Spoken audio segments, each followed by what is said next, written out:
Hello Internet, Jesus loves you. My name is Cody, and this is the Christian News Show we do on Mondays, Wednesdays, and Fridays with geeksunddergrace.com. And before we get into the news, there are a couple things that I want to bring up. First off, Wesley, the hot dog eating contest went great. Secondly, I married this lovely lady.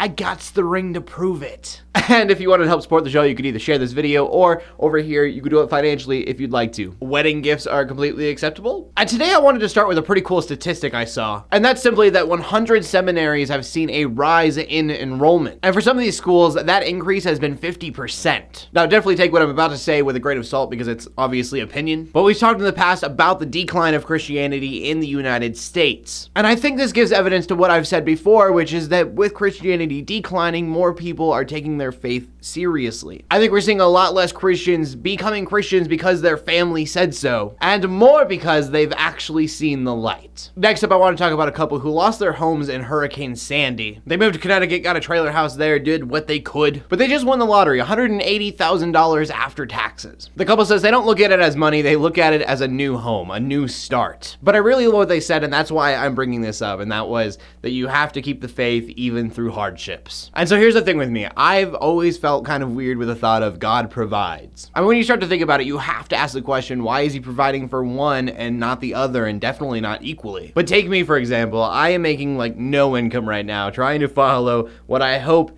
is really my calling. But it'd be hard to believe that God's not the one keeping me afloat, because if that's not the case, I am getting lucky over and over and over again. So we're gonna move on to another story, but it is going to be the question of the day. Do you think that God provides? And if he does, why does it not seem to be equal from person to person? Definitely one of those very tough questions to answer. Next up, I want to talk about New York Times author Frank Bruni. See, recently he wrote an article about the Bible saying that it was ancient texts. And because they are ancient texts, they should be updated with what we know now. All of this to say that he wants to rewrite the Bible so that it endorses homosexuality. And so this is going to come from a guy who supports gay rights, who doesn't believe you are going to hell just because you are gay. You can't just edit the Bible. Because if you get rid of whatever it says about homosexuality, you might as well get rid of anything about morality, because none of it matters if you're gonna just change it. And another thing is that you kind of already have that. You're going to love Rob Bell. In fact, you're gonna wanna look up inclusive Christianity and universalism. Sadly, two things that Jesus did not preach. If you do not wanna be with God, he is not going to make you, because he is a fair God, and that would be unfair to Satanists. And our final story of the day is, of course, going to be about ISIS. There are so many different things that I could be talking about, but right now, we're just going to talk about the fact that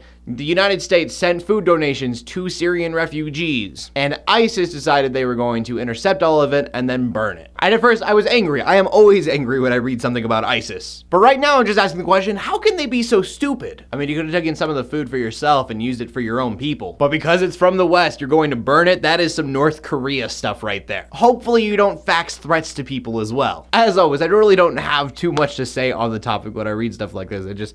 I'm in disbelief. But at the end of the day, at least I'm mentioning their name, because I'm going to do so as much as possible until something is done. Don't tolerate people full of hate, no matter what their religion is. But anyways, that's where we're going to end today's show. So question of the day, remember, is does God provide? And if so, why does it seem that it's not always equally provisioned? I want to know what you guys have to say on this, so please leave a comment in the comment section below with your answer. I do read them, even though I don't always answer them. Make sure you check out geeksunddergrace.com. My name is Cody, Armour, bringing Christian news in a not so boring kind of way every Monday, Wednesday, and Friday. In closing, let the haters hate, let the Christians pray. To everybody, like, subscribe. And that's not cheesy at all, Wes. God bless. That makes no sense to you whatsoever unless you watched the last video where someone took my place.